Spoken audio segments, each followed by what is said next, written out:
Instant Maggi के लिए ललायत इस युग में त्वरित और आसान मोटिवेटर्स की इच्छा को जन्म दिया है।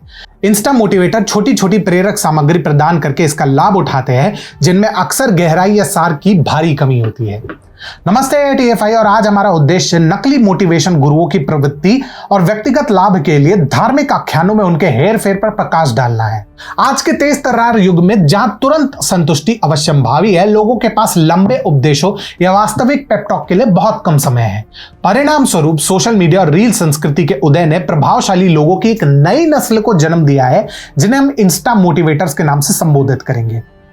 यह देखना निराशाजनक है कि कैसे इनमें से कुछ तथाकथित प्रेरक या मोटिवेटर्स भोले भाले व्यक्तियों को धोखा देने और उनका शोषण करने हेतु नकली धार्मिक कहानियों का उपयोग कर रहे हैं, जिनका संस्कृति या शास्त्र से दूर दूर तक कोई नाता नहीं। अब इसमें कोई दो राय नहीं है कि कुछ लोगों को सब कुछ चुटकी बजाते मिलना चाहिए।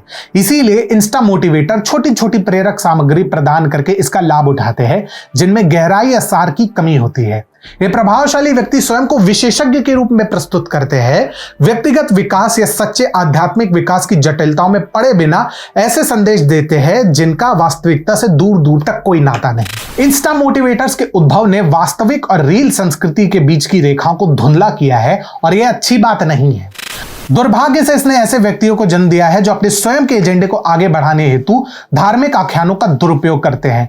जो बात मैं गरीब हूं जैसी नौटंकियों के साथ प्रारंभ हुआ था, उसने अब एक अजीब और चिंताजनक मोड़ लिया है। ऐसे लोग धार्मिक कहानियों और प्रतीकों का जमकर दुरुपयोग करते हैं, उन्हें अपने व्यक्तिगत आख्यानों में फिट करने और लोकप्रियता हासिल करने के लिए तोड़ मरोड़ कर पेश करते हैं। विश्वास नहीं होता तो ध्रुव राठी के चैनल को देख लीजिए। अब भी अगर आपको विश्वास नहीं होता तो एक बार 2020 की ओर भी चलते हैं। कोविड-19 महामारी की पहली लहर के दौरान एक समुदाय विशेष के कुछ प्रभावशाली लोगों को सक्रिय रूप से वायरस को रोकने के लिए सरकार के प्रयासों को पटरी से उतारते हुए देखा गया था। सामाजिक दूरी, मास्क पहनना और अन्य निवारक उपायों के प्रति उनकी उपेक्षा और उनकी घृणा के गंभीर परिणाम देखने को मिले। यह देखना चिंताजनक था कि कैसे सार्वजनिक स्वास्थ्य या विज्ञान में कोई विशेषज्ञता ना रखने वाले व्यक्ति अपने अनुयायियों के साथ छेड़छाड़ करने को भी तैयार थे और संभावित रूप से सार्वजनिक सुरक्षा को भी खतरे में डाल रहे थे। परंतु यह तो कुछ भी नहीं है। धार्मिक ग्रंथों की गलत व्याख्या करने की वर्तमान प्रवृत्ति यहां पर विशिष्ट रूप से चिंताजनक प्रवृत्ति का आख्यान देती है। कई इंस्टा मोटिवेटर्स को उन मूल ग्रंथों की गहरी तो छोड़िए, बेसिक समझ भी नहीं है जिनसे वे प्रेरणा लेने का दावा करते हैं, परंतु व्यक्तिगत लाभ के लिए रामधारी सिंह दिनकर की शैली में कर्ण या रावण जैसे हस्तियों की कहानियों को आवश्यकता से अधिक महिमा मंडित किया जाता है, और इन पात्रों के वास्तविक सार पर विचार किए बिना उनका महिमा मंडन करने में कोई प्रयास अधूरा नहीं छोड़ा जाता। यह तो वही बात हो गई कि संजय राउत पे भजन रचे जा रहे हैं, भले लोक कल्याण की दिशा में उसने फूंक भी ना मारी हो।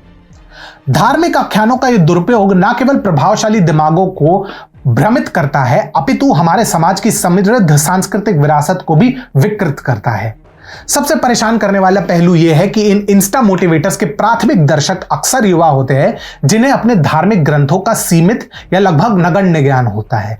विकृत आख्यानों को प्रचारित करके ये प्रभावशाली लोग अगली पीढ़ी की मान्यताओं और धारणाओं को आकार देते हैं। कई कमी होंगी, परंतु फिर भी एक काम तो सही किया मुकेश खन्ना ने, ऐसे एजेंडा बेचने वालों को सामने लाना, जैसा कि डिवाइन टेल्स नामक एक चैनल के मामले में इन्होंने किया।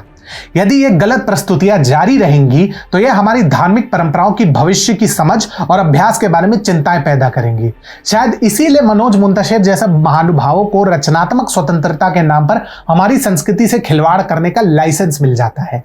व्यक्तिगत लाभ के लिए धार्मिक आख्यानों को तोड़ मरोड़ कर ये व्यक्ति अपने अनुयायियों को गुमराह करते हैं और हमारी समृद्ध सांस्कृतिक विरासत की प्रामाणिक शिक्षाओं से समझौता करते हैं। समाज के लिए सतर्क रहना, आलोचनात्मक सोच को बढ़ावा देना और ज्ञान एवं प्रेरणा के वास्तविक स्रोतों को प्रोत्साहित करना महत्वपूर्ण है। ऐसा करके ही हम अपने धार्मिक परंपराओं की अखंडता की रक्षा कर सकते हैं और आने वाली पीढ़ियों के लिए एक उज्जवल भविष्य सुनिश्चित कर सकते हैं।